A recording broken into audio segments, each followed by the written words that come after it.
February 24th meeting of the Watsonville Community Hospital Finance and Audit Committee. Meeting to order. Susan, would you take a roll call? Yes, I will. Julie Peterson. Here. Jessica Dixon. Here. Mike Russell. Here. Vice Chair Gallagher. Here. And Chair Pimentel is absent. Thank you. Are there any agenda modifications? Yes, we will not be doing item number 2. We are going to save that until probably the March meeting. Align it with the financial audit for the year. Got it.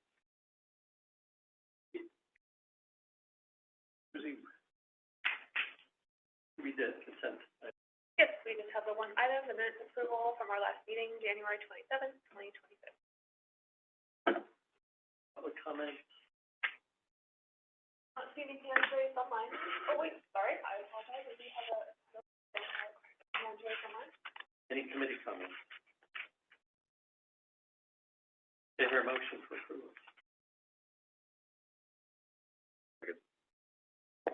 Thank you, Jessica and Mike. I'll take roll on this item. Julie Peterson. Yes. Jessica Dixon. Yes. Mike Russell. Yes. Vice Chair Gallagher. Yes. Chair Pimentel is absent. Coming down to the discussion items, go to number 3. That's the 2 we're skipping. Yes, Year end. exactly. Financial performance for 26. Julie? Okay.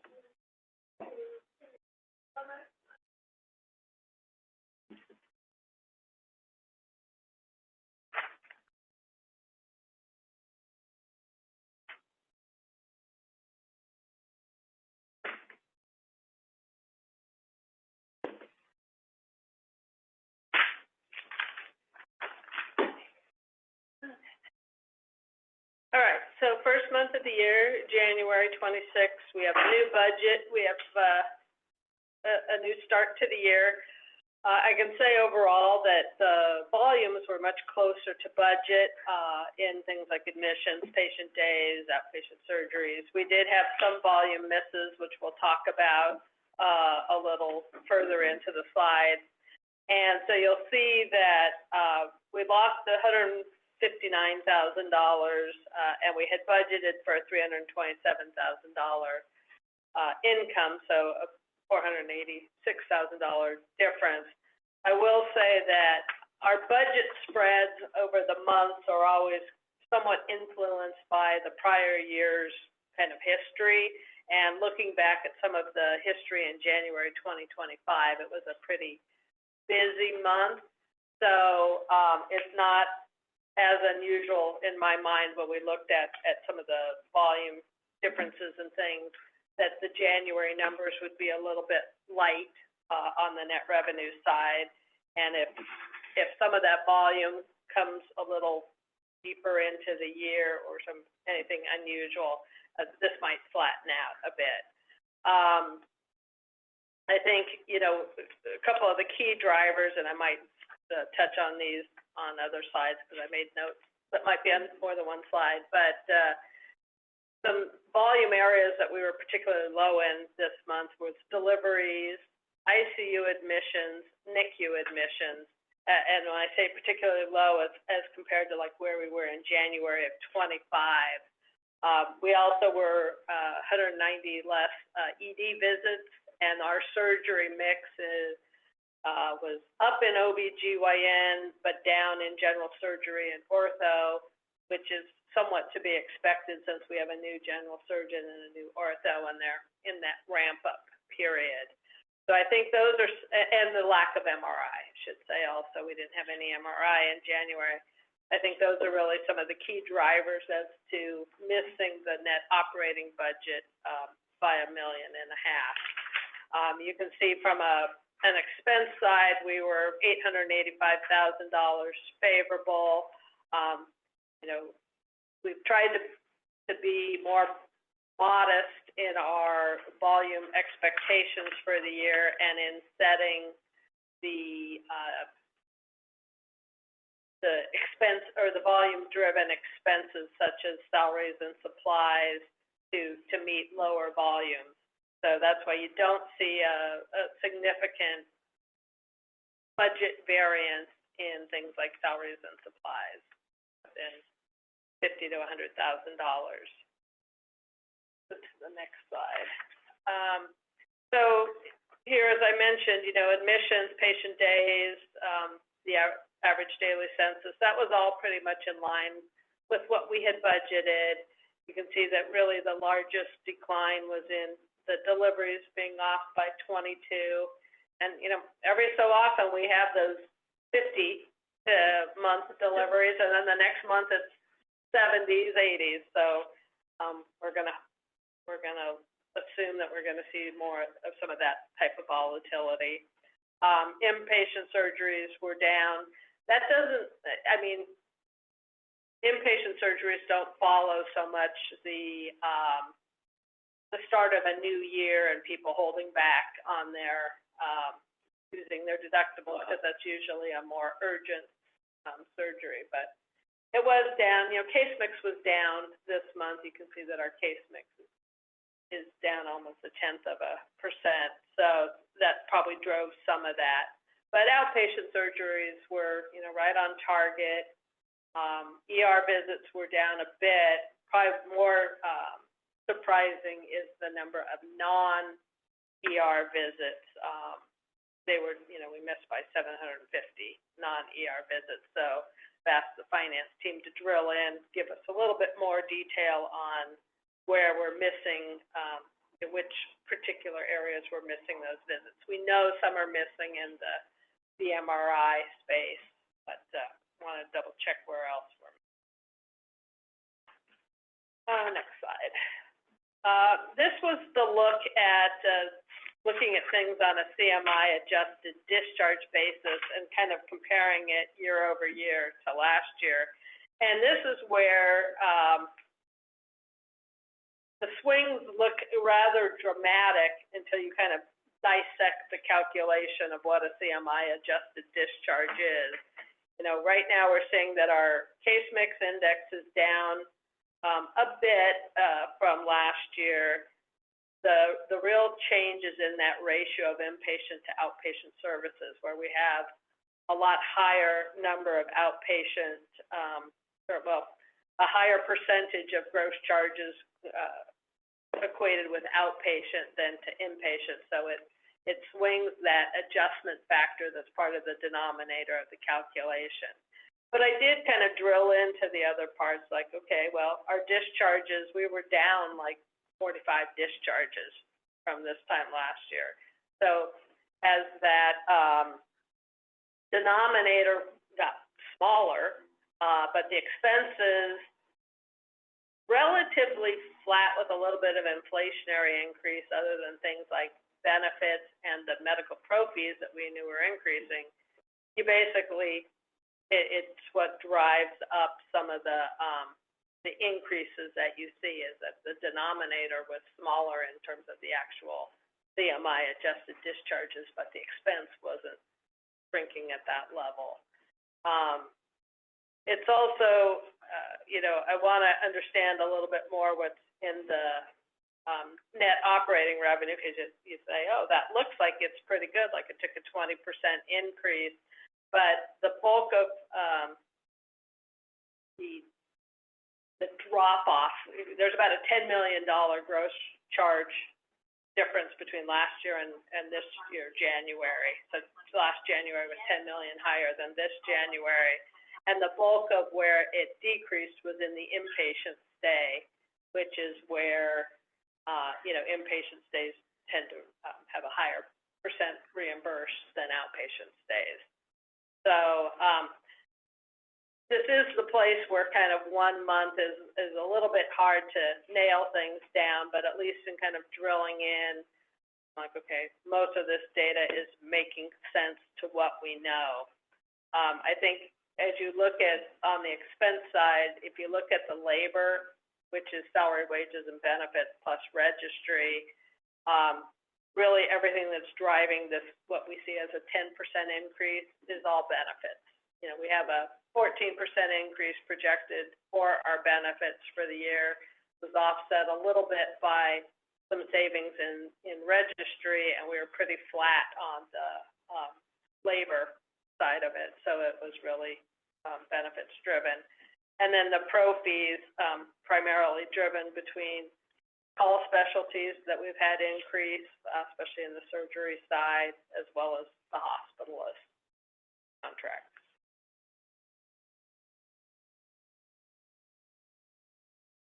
Okay. All right, so from a volume perspective, not as much change from December to January. We were up like 9 admissions and about 114 patient days, slightly higher length of stay. But we were definitely, we're still not really up to where we were in admissions, last year. And the overall average daily census last year was almost 36, and ours this time was 30.6. And I think the other biggest one that I noticed was last year in January we had 29 ICU admissions. This year we had 11. So those being some of the more acute patients, we had half as many, more than half. But next slide. Here's deliveries. Not much else to say here, but this is another area where we were down in volume, so we were down also in the NICU admissions. Last January was at 18. Last January was at 18, and this year we were at 10, so 8 fewer admissions.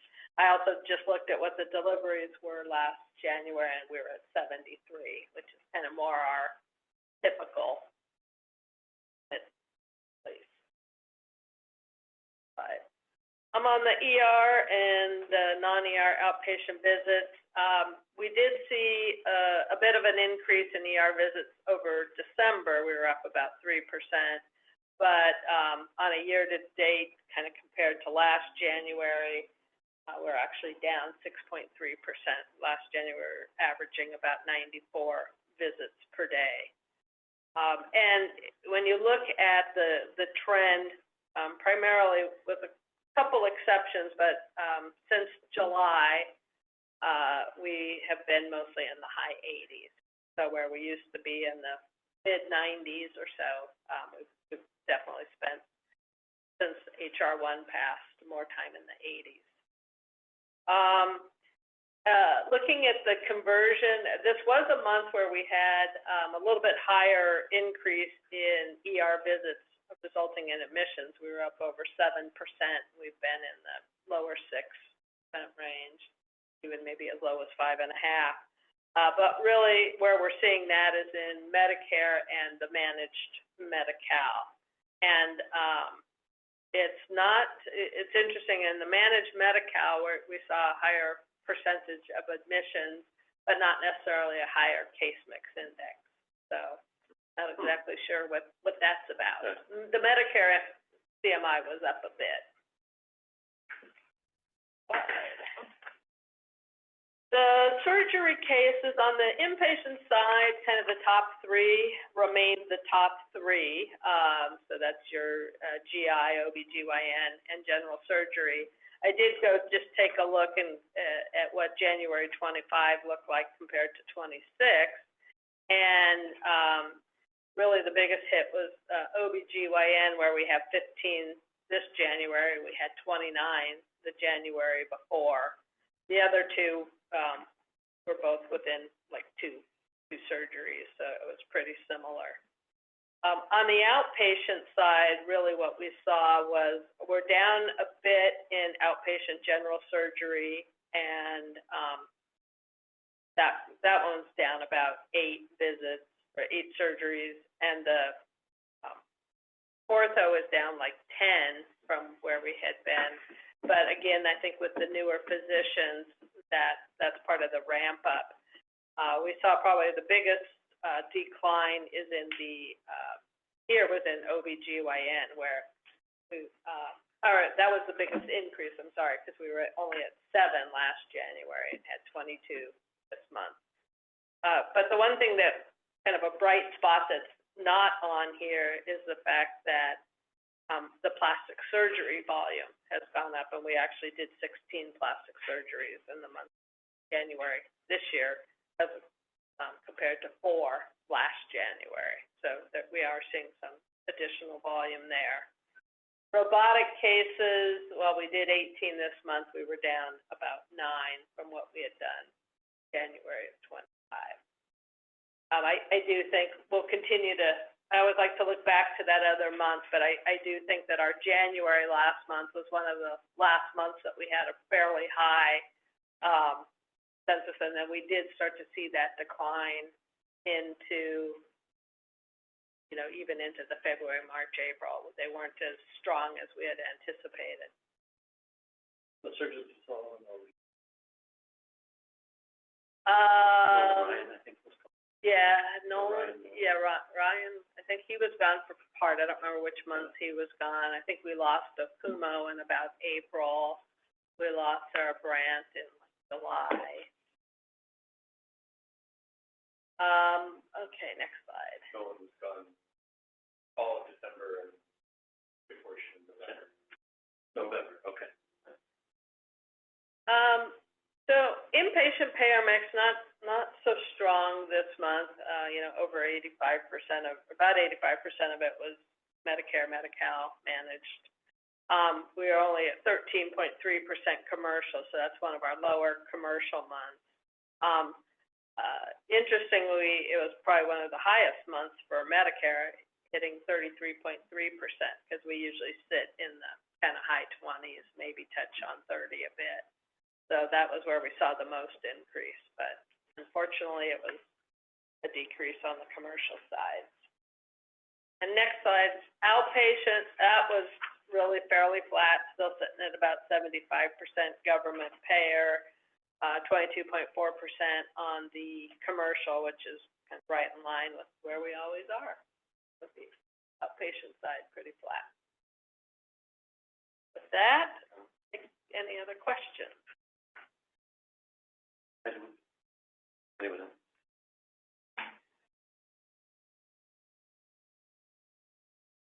Thank you much. Okay. Is there any public comment? Do not see any hands raised online. Any committee comment? Does it require a motion? No motion needed. Number 3, California Healthcare Access Information Distress Loan Program. Yeah.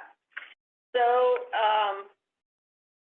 during the month of January, we worked on the application to apply for loan forgiveness of up to 12 months of our distressed hospital loan. In last year, we were able to apply for 12-month deferral, which we received, and that was kind of the first step. You had to get past that gate to be able to apply for loan forgiveness for 12 months. So we have done the loan forgiveness application. We submitted that by February 1st. We had a couple questions come back to us last week that Jessica and Vanessa have worked on, and we're going to review those tomorrow and submit those, and then anxiously await the loan forgiveness approval that we hope will be forthcoming. Certainly our story is compelling, and we show them not only a 24-month cash flow analysis, but we show them debt ratios. We give them updates on our turnaround plans and where things have been successful and not so successful. We give them the current year budget, which, as you know, we budgeted a $7 million loss. So between that and other conversations that Steve has been having with lots of legislative bodies and people, I think we should be pretty lined up to hopefully gain approval on that. And this would be another 12 months. This would actually be 12 months forgiveness. Last year when they did the deferral, they added it on to the end of the loan term, so they just extended the loan term out. This time they would be forgiving this year's payment, which for us would start in May and go to the, so this would be wonderful if we get this approved. That would save us about $154,000 a month Yeah, about 1.8-ish.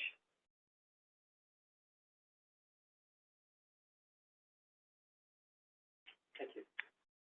So actually, to finish up, so what we're doing is, we have, what's in the board packet for tomorrow is that we have a second amendment to the loan and security agreement, which we're basically asking the board to authorize Steve or myself or Marcus or Tony to execute the agreement that says, yeah, we will take loan forgiveness settlements.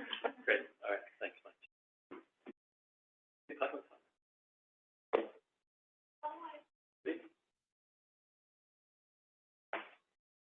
Thank you. No motion needed, thanks for the information. Marcus is much more eloquent and effusive than I about this, but thank you all for your hard work. Thanks. Getting this all together is so polished. But it was, so he said he was delayed till about 3:30. Yeah. Yeah. Well, thank you all. I think no other items, and adjourned. Excellent. 3:23 p.m. Thank you. All right, thank you.